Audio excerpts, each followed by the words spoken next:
สูญสิ้นแห่งความสาวน้องคือเขาหลวง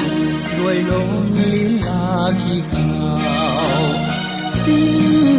ความสาวจริงปวดล้าวละบงอายเคยเตือนน้องมาแล้วหลายทีแต่น้องเจ้าคนนี้กลับเมินเสยฟังเพียงความสุขสนุกเว้าบนร้อนเลยโธ่น้องเอ๋ยเขาเสยจนสิ้นลายกลับใจเสียใหม่เถิดน้องลืมความหม่นหมองที่น้องเคยเจ็บใจกายเส้นทางสายใหม่มีไว้ให้อุ่นเหลือแล้วเหตุใดจะให้ชีวิตโศกาน้ำตาเคยหลั่งอย่าให้ไหลรินลืมมันเสียให้สิ้น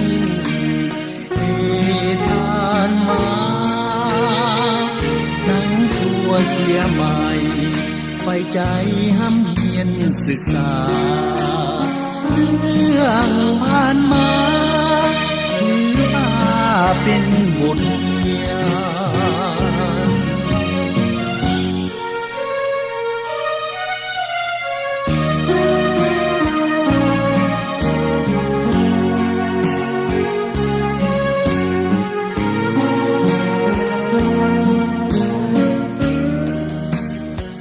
อนุรักษ์